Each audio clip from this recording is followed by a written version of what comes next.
Di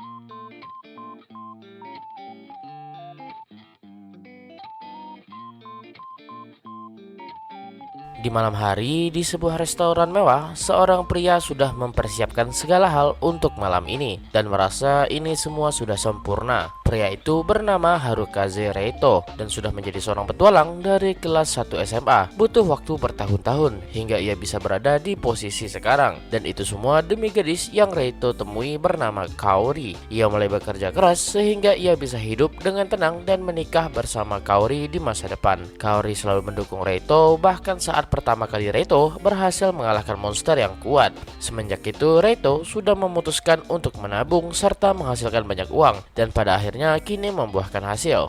Reito ingin pensiun sebagai seorang petualang dan hidup tenang bersama Kaori. Dan karena itulah malam ini Reito berencana melamar Kaori, di mana Kaori pun datang menemui Reito, dan Reito tampak sangat bersemangat sekali. Meskipun sudah mempersiapkan segala hal dengan matang, tapi Kaori tampak tak terkesan sama sekali dan menebak apakah Reito ingin melamarnya. Reito yang malu-malu membenarkannya, tapi Kaori merasa kalau candaan Reito sudah kelewatan dan berkata kalau ia tak sudi menikah dengan orang seperti Reito. Mendengar itu membuat Reito syok terdiam. Kaori bingung kenapa Reito terdiam seperti itu. Sudah jelas Kaori tak ingin bersama dengan seorang pria yang penghasilannya tak stabil. Meskipun Reito terlihat berusaha keras, tapi dibanding kencan mereka sebelumnya yang terkesan murahan, itu terlalu jauh. Kaori juga sudah merasa muak dengan Reito. Reito bingung apa yang terjadi dengan Kaori, tapi Kaori tampak menolak Reito, di mana datang seorang pria dan membela Kaori. Pria itu tampaknya datang bersama Kaori dan masuk ke dalam karena khawatir dengan Kaori. Pria itu bernama Katsuki dan merupakan salah satu staf elit dari guild petualang. Tak seperti Reito, Katsuki orang yang kaya dan selalu mengajak Kaori ke tempat mewah. Bahkan ia sudah melamar Kaori. Reito syok mendengar itu. Katsuki bertanya apakah benar Reito itu seorang petualang. Sebagai seorang staf, ia merasa tak bisa membiarkan orang seperti Reito berkeliaran dan meminta untuk menyerahkan lisensi petualang Reito, karena Katsuki akan mencabut dan memaksa Reito pensiun sekarang juga. Reito benar-benar terdiam, tak menyangka apa yang sebenarnya terjadi sekarang. Padahal Reito ingin segera pensiun dengan tenang dan menjalani kehidupan yang damai bersama Kaori. Tapi apa cuma Reito yang berharap seperti itu? Itu membuat Reito tak bisa menerima semua ini dan merasa kecewa akan segalanya. Meskipun menyakitkan, tapi Reito tetap menyerahkan lisensinya dan berharap Kaori selalu bahagia. Katsuki pun dengan cepat menonaktifkan lisensi petualang milik Reito, di mana lisensi milik Reito sudah berhasil terhapus. Setelah itu Kaori pergi bersama Katsuki, di mana bahkan Katsuki juga mengejek Reito yang sudah menjadi pengangguran sekarang. Para pelayan di sana merasa tak nyaman dengan situasi yang terjadi sekarang, tapi Reito hanya bisa tertawa menyadari kenyataan yang terjadi sekarang. Reito yang putus asa merasa ingin minum alkohol dan mabuk-mabukan dan mengajak semua pelayan yang ada di sana. Para staf pun mengikuti keinginan Reito dan mereka merayakan patah hati Reito agar tak menjadi penyesalan di kemudian hari. Keesokan harinya di kantor pusat guild petualang, seorang wanita menjadi sangat panik dan mencari guild master. Wanita itu berkata kalau petualang rank SSS yang dikenal sebagai Zero lisensinya telah dihapus, dan itu adalah identitas dari Harukaze Reito. Guild master juga ikutan bingung apa yang sebenarnya terjadi dan mencoba mengeceknya sekali lagi. Mereka tak menyangka kalau Zero menyatakan untuk pensiun, tapi tidak menurut wanita itu, dan mereka sedang mencari tahu siapa yang bertanggung jawab atas masalah ini dan berharap kalau ini hanyalah kesalahan data saja. Juga klan atau party milik Zero yang juga sama kuatnya bernama Twilight Tea Party juga sudah dibubarkan juga. Guildmaster benar-benar bingung mengapa ini semua terjadi. Di tempat lain di ruang rapat, banyak orang yang bingung kenapa Reito memutuskan untuk pensiun. Mereka semua kebingungan dan mencoba mencari tahu di mana keberadaan Reito, tapi tak ada satupun yang tahu. Juga mereka tak punya kontak Reito juga dan merasa menyesal. Gadis lainnya menggoda wanita itu dan berkata kalau wanita itu sudah lama tertarik dengan Reito, tapi wanita itu tampak menyangkalnya dan merasa ini bukan waktu yang tepat untuk bercanda. Mereka semua bertanya-tanya ada di mana Reito sekarang. Dan sekarang di sebuah taman kota, Reito duduk sendirian karena kepalanya yang masih sakit karena mabuk-mabukan semalaman. di mana Reito mengajak seluruh pelayan untuk minum bersamanya dan membuatnya tumbang saking mabuknya. Mengingat itu saja sudah membuat Reito merasa malu dibuatnya. Ketika Reito ingin menghilangkan rasa mabuknya, terlintas ingatan soal Kaori yang lagi-lagi membuat Reito semakin kesal. Reito pun memutuskan untuk makan dulu, di mana seorang gadis mendatangi Reito. Gadis itu meminta Reito untuk membelikannya makanan dan tentu membuat Reito bingung. Gadis itu mengaku belum sarapan dan menggoda Reito dengan berkata, masa gadis yang imut ini masih tak ingin dibelikan makanan. Gadis itu mencoba memaksa Reito, tapi Reito tetap menolaknya. Gadis itu mengajak Reito pengangguran karena pagi seperti ini Reito malah bersantai di taman. Tapi Reito yang kesal menyerang balik dan bertanya mengapa murid SMA malah berada di sini dan memutuskan bolos dan menyuruhnya untuk kembali bersekolah. Gadis itu berkata kalau ia sudah dikeluarkan dari sekolah. Gadis itu juga berkata banyak hal yang terjadi padanya dan mungkin saja 3 hari kemudian ia meninggal. Saat ini gadis itu hanya ingin seseorang mengingat dirinya meskipun sebentar. Karena itulah gadis itu mendatangi Reito yang sendirian. Reito bingung kenapa gadis itu mengatakan sesuatu yang sangat berat dan menghela nafas. Reito juga mulai curhat soal masalah kemarin, di mana gadis itu tertawa tak menyangka kalau Reito diselingkuhi. Gadis itu berkata ia tak tahu mengapa kedua orang tuanya tiba-tiba saja meninggalkan dirinya dan pergi entah kemana. Dan sekolah tiba-tiba saja mengatakan kalau ia sudah resmi keluar dari sekolah, padahal ia tak tahu apa-apa. Bahkan ia sudah diusir dari kontrakan sebelumnya dan tak punya tempat tinggal.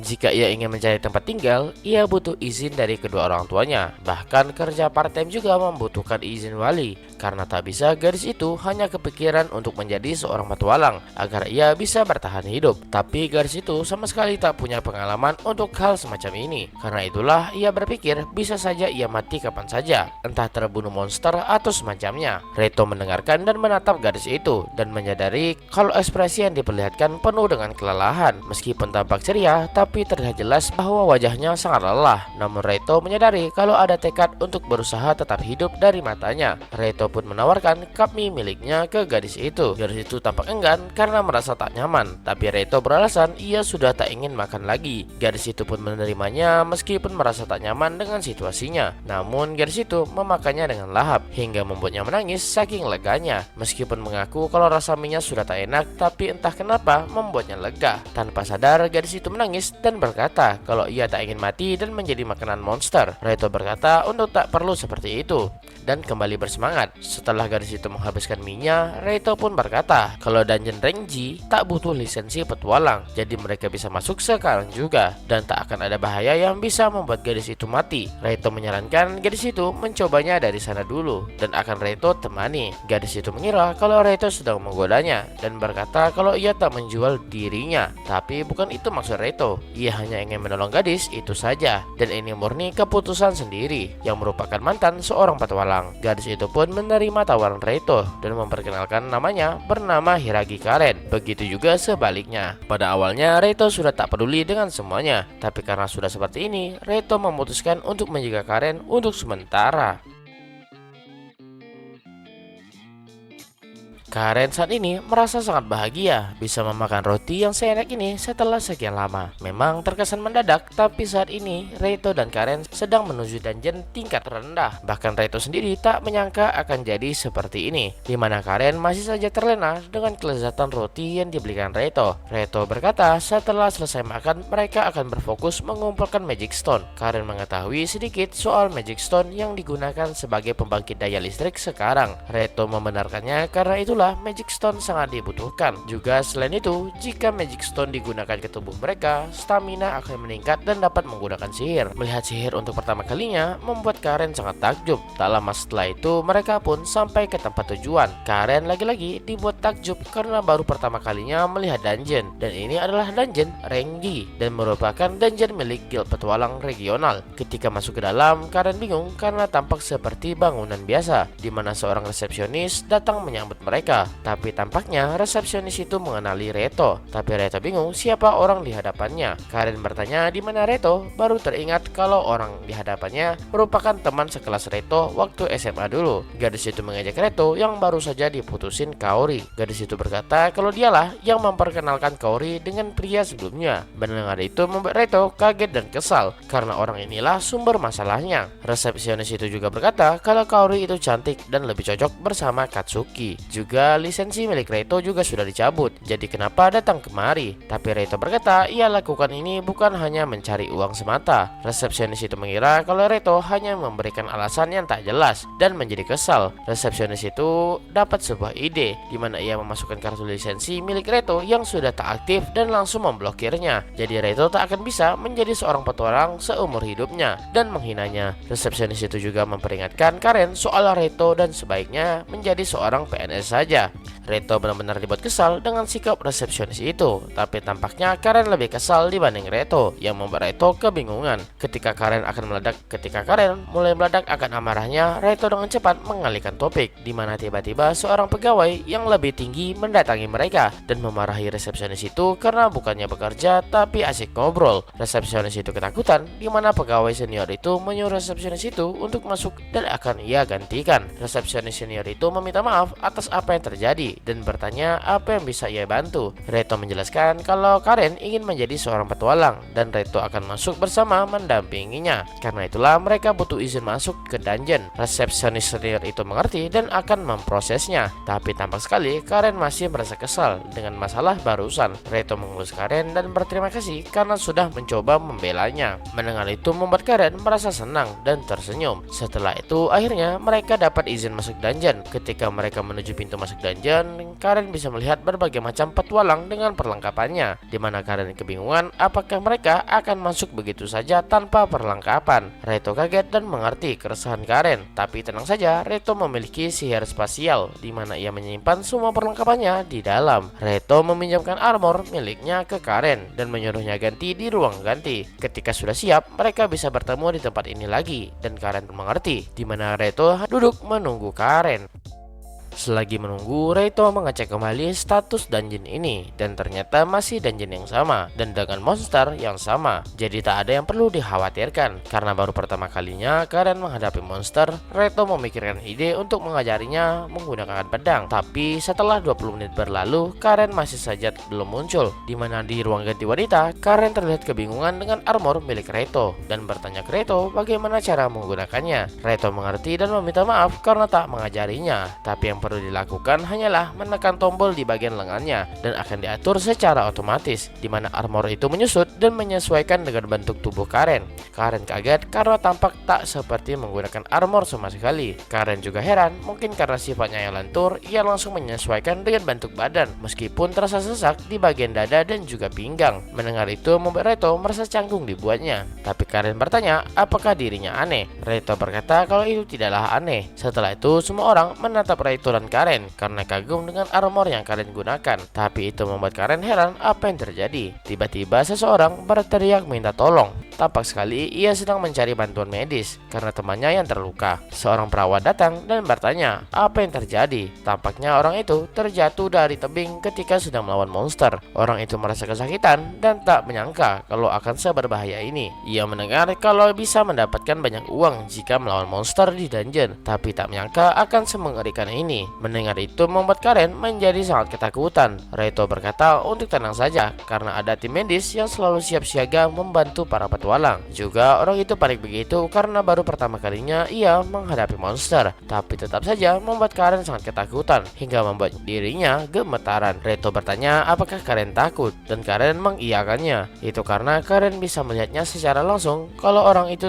terluka parah. Apakah menjadi seorang petualang semengerikan ini? Padahal petualang itu menggunakan armor yang lengkap, tapi tetap saja terluka. Sedangkan Karen hanya menggunakan armor setipis ini. Memang benar bisa dapat uang dari membunuh monster, tapi tetap saja menakutkan. Juga seperti yang resepsionis itu bilang, Karen merasa kalau ada benarnya menjadi seorang PNS saja. Daripada terluka, lebih baik kerja sebagai PNS dan bertanya-tanya apakah Karen akan baik-baik saja menjadi seorang petualang. Reto yang mendengar itu tak percaya dan menghela nafas. Reto juga sering disebut pecundang, bahkan lebih parah dari itu. Tapi coba tebak berapa penghasilan Reto dalam sebulan. Karen mencoba menebak kalau itu kisaran 200.000 yen, tapi Reto berkata mana mungkin segitu. Setelah menjadi seorang petualang dan naik ranking seperti Reito, setidaknya bulan lalu pendapatan Reito menghasilkan 20 miliar yen. Mendengar itu membuat Karen benar-benar kaget, tak menyangka apakah ia benar-benar mendengar angka 20 miliar yen. Tapi Reito tak berhenti sampai di situ. Ia juga berkata kalau penghasilan itu tidak termasuk bonus-bonus lainnya. Resepsionis sebelumnya berkata kalau Reito itu pecundang. Tapi apa yang terjadi jika resepsionis itu mengetahui penghasilan Reito dalam sebulan? Juga armor yang Karen gunakan itu setidaknya senilai 50 miliar yen.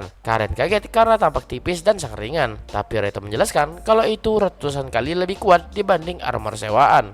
Menjadi seorang petualang memang ada resiko tersendiri dan bahkan bisa kehilangan nyawa. Tapi Reito jamin Karen tak akan mengalami hal semacam itu. Karena apapun yang terjadi, Reito akan selalu melindungi Karen. Di dungeon punya banyak kemungkinan yang tak terbatas, jadi Karen harus selalu berpikir untuk menjadi yang terbaik. Di mana akhirnya mereka masuk ke dalam dungeon. Karen terdiam sejenak dan berkata kalau ia akan berusaha keras untuk menjadi seorang petualang dan akan menjadi super duper kuat nantinya.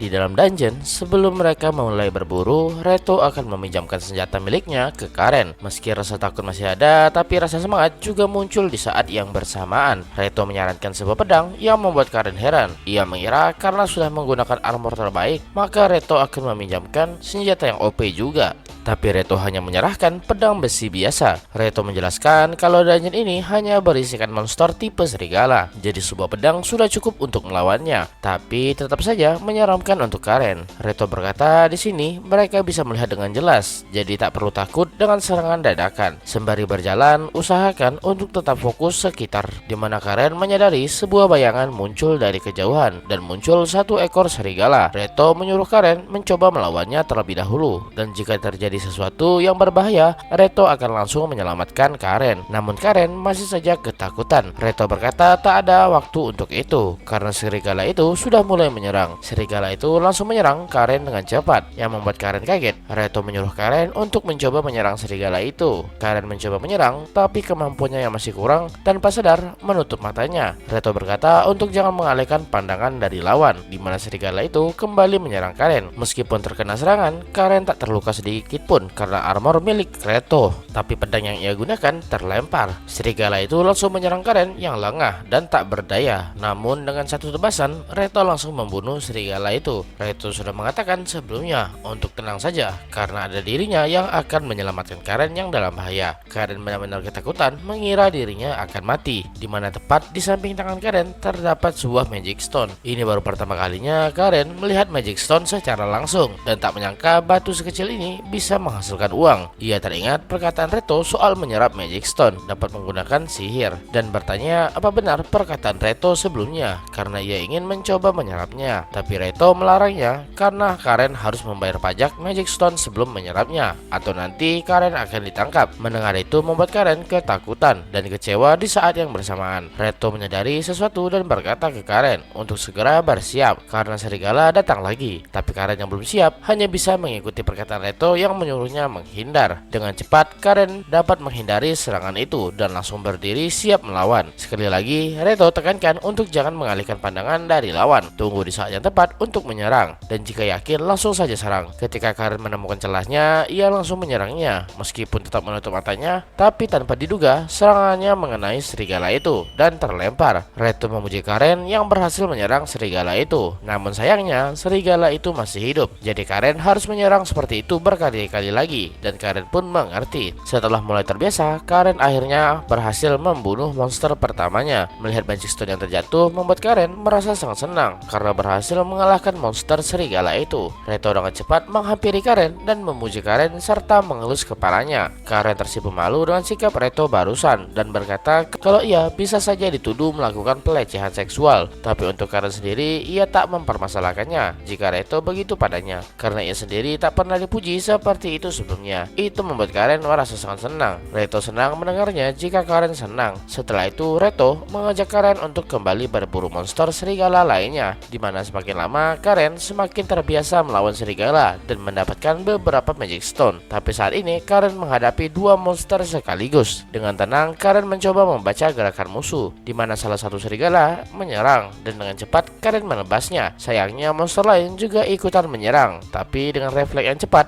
Karen juga menyerang monster lainnya dan membunuh 2 monster itu sekaligus. Reto memuji Karen yang sudah berusaha keras, di mana Karen merasa sangat senang tanpa sadar memeluk Reto. Reto sendiri tak menyangka kalau Karen punya bakat menjadi seorang petualang. Tapi Reto sendiri merasa canggung karena ia bisa merasakan sentuhan payudara dari Karen. Setelah itu mereka kembali ke resepsionis, di mana Reto mencoba untuk menjernihkan pikirannya. Di sana Karen mencoba menjual Magic Stone yang terkumpul sebanyak 72 buah. Reto berkata untuk membawa pulang Magic Stone ini, jadi ia akan membayar pajaknya secara cash. Memang pajak yang berlaku cukup besar, tapi setidaknya itu sepadan dengan hasilnya jika menggunakan ke diri sendiri. Reto menjelaskan cara menyerap Magic Stone. Pegang batunya lalu tarik nafas. Secara perlahan tekan batu itu ke bagian dada, di mana perlahan batu itu mulai diserap oleh Karen dan menghilang. Setelah menyerap Magic Stone, Karen merasa tak ada yang berbeda dengan dirinya yang biasa. Itu wajar menurut Reto karena itu Magic Stone dari rank G Dungeon. Reto berkata setelah Karen menyerap semua Magic Stone itu, ia akan mengajak Karen makan. Karen merasa senang, tapi ia menyadari sesuatu. Ia merasa ada sesuatu yang kurang dan menyadari satu hal. Ia bertanya ke Reto apakah tak masalah kalau ia memanggil Reto dengan Master sekarang. Reto bingung apa maksudnya itu. Itu karena menurut Karen, Reto itu sangat kuat dan sangat pandai dalam mengajar. Meskipun terdengar aneh, tapi Reto tak mempermasalahkannya. Reto pun menyuruh Karen menyerap semua Magic Stone dan setelah itu mereka akan makan yakiniku. Mendengar itu tentu membuat Karen merasa senang. Reto tak menyangka dirinya dipanggil Master dan merasa itu tidaklah buruk. Setelah itu mereka pun pergi menuju restoran dan cerita pun akan kita lanjut lagi.